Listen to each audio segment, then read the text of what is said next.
Waste में पहुंचे जगत गुरु शंकराचार्य स्वामी अनंतानंद सरस्वती जावर विवाद पर अखिलेश यादव को दी नसीहत। अनंत श्री विभूषित जगत गुरु शंकराचार्य स्वामी अनंतानंद सरस्वती जी महाराज का ग्रेटर नोएडा वेस्ट में भव्य आगमन हुआ। काशी स्थित राजगुरु मठ के पीठाधीश्वर हैं स्वामी अनंतानंद सरस्वती जी।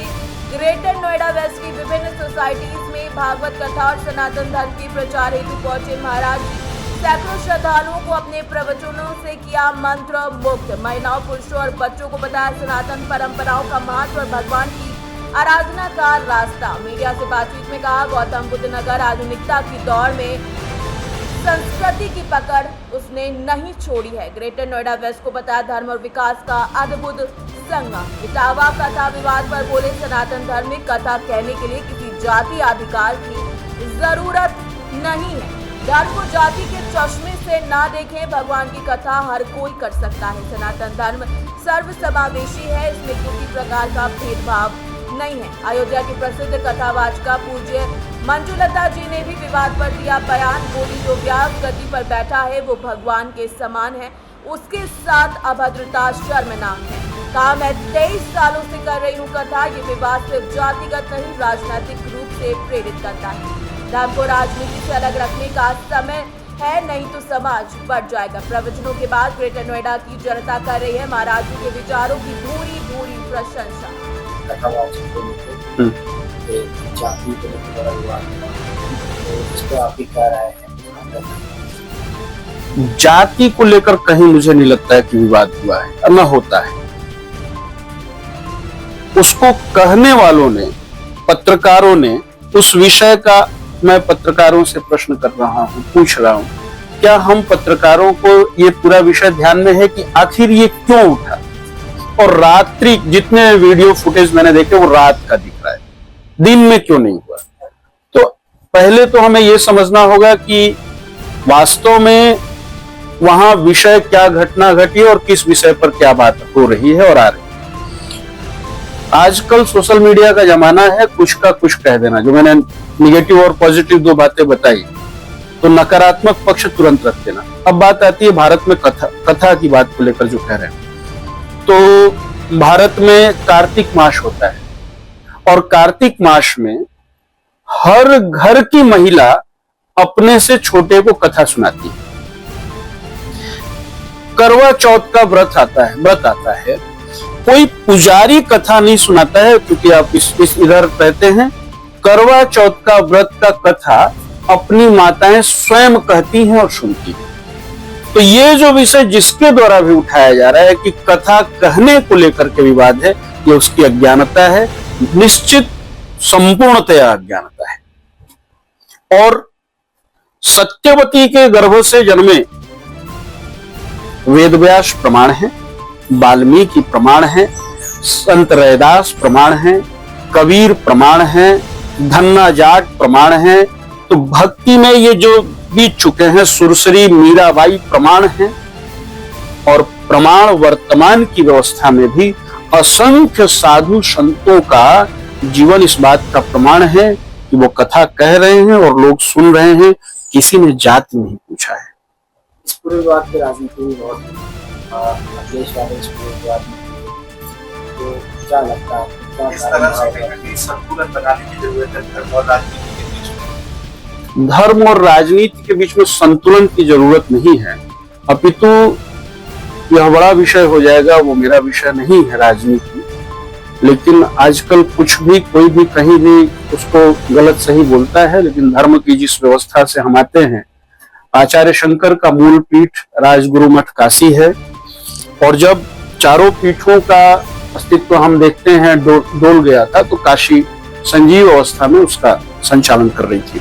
आप देखेंगे कि आचार्य शंकर ने इसी व्यवस्था के अधीनस्थ होकर के केदारनाथ और बद्रीनाथ नंबूद्री ब्राह्मणों को पौरोहित्य दिया है। तो उस दृष्टि से धर्म के उस काशी के आचार्य शंकर के मूल पीठ की दृष्टि से, शंकराचार्य की व्यवस्था की दृष्टि से मैं अगर आपको कहूं, तो धर्म नैतिक बल देता है और नीति देता है, और राजनीति जो है उस नीतिगत व्यवस्था को पालन करते हुए नीतिगत व्यवस्था को पालन करते हुए राज्य कार्य को संपादित करता है।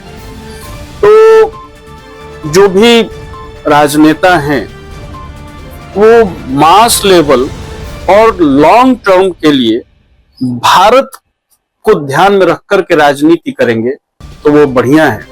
बाकी बहुत शॉर्ट टाइम के लिए लोगों को उद्विग्न करके, अब उसी व्यवस्था में मैं तो वहां गया नहीं, मैंने देखा एक फोटो वायरल हो रहा है जिसमें 18, 19, 20 लड़के जेल चले गए।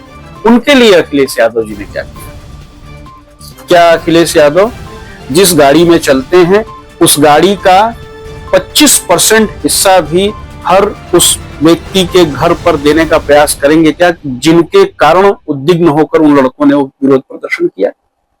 अगर ये सत्य है तो वो 1 करोड़ की गाड़ी से चलते हुए 25 लाख रुपए हर उस बच्चे को देंगे जो जेल में गए हैं।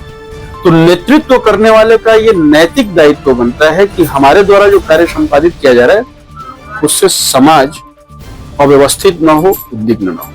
आप मानते हैं कि अखिलेश यादव के इस पूरे पत्र में आने के बाद मामले में और बहुत जल्दी कर दी अखिलेश जी ने इस विषय को लेकर। देवी श्री जी मंजुलता कभी बात चल रहा है पूरे मुद्दे की आप क्या रहे? वैसे तो ऐसे कहा है कि व्यास गद्दी पर बैठने वाला व्यक्ति व्यासाय विष्णु रूप है। जब व्यास गद्दी पर बैठ जाते तो वो भगवान के समान हो जाता है। फिर भगवान एक तरफ आप श्रोता बन के उसकी पूजा कर रहे हैं, दूसरी तरफ आप उसके फिर जाति को देख करके उसके मुंडन कर देना, अभद्र व्यवहार करना, ये अच्छी बात थोड़ी। ये हालांकि बहुत ज्यादा निंदनीय कार्य है, ऐसा होना नहीं चाहिए था। और जो भी हुआ है तो हमारे जो बड़े लोग हैं उनको इस पर मुद्दा उठाना चाहिए। आप कब से कथा करते आ रहे हैं और आप थोड़ा सा डिटेल में हमको कथा करते करते लगभग 23 वर्ष हो गया। जैसे कि आप कथावाचक हैं और एक कथावाचक के साथ संपर्क है, तो आप क्या निर्णय लेंगे? एक जैसे कि शंकराचार्य जी ने बताया है कि मुद्दा कोई और रहा होगा, जातिगत नहीं है, लेकिन फिर भी जाति वाला बताया है। तो जाति को लेकर के ऐसा नहीं है कि सिर्फ एक ही जाति की कथा करते हो। आज से कई वर्षों से 50% कम से कम ब्राह्मण है और 50% अन्य जाति के लोग कथा करते हैं, पर एक ही लोग को क्यों उठाया? अगर देखा जाए सभी कथावाचकों को लेकर अगर देखा जाए तो ऐसी ऐसी वीडियो निकलेंगी कथावाचकों की जो जिनको बोलना भी नहीं आता है फिर भी कथा कर रहे हैं।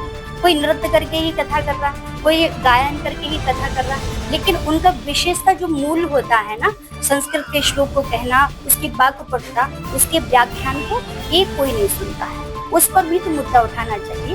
और पूरा मामला क्या था उसको जाने बिना हम कुछ नहीं कह सकते।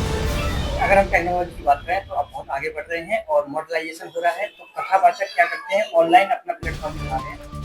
ऑफलाइन और ऑफलाइन ऑनलाइन में आप अपना डिफरेंस समझते हैं, आप कथावाचक हैं। आज के दौर में अगर कहा जाए तो मीडिया ही भगवान है। मीडिया चाहे तो एक साधारण व्यक्ति को बड़ा बना दे और मीडिया चाहे तो एक बड़े व्यक्ति को भी कब धराशाही कर दे। तो इसका मतलब जितने कथावाचक है सब मीडिया लोग बना। बिल्कुल, मीडिया ने देखो किस किस को कहाँ कहाँ पहुँचा दिया। और मीडिया एक सत्यता यही है कि जो सोशल मीडिया पे ज्यादा रहता है उसको ही लोग ज्यादा जानते हैं, चाहे वो अच्छे तरीके से हो और चाहे वो गंदे तरीके से हो, उसको ही लोग जानते हैं। और जो अच्छे से अच्छा बड़ा विद्वान अगर सोशल प्लेटफॉर्म पे नहीं है तो उसको कोई नहीं जानता है।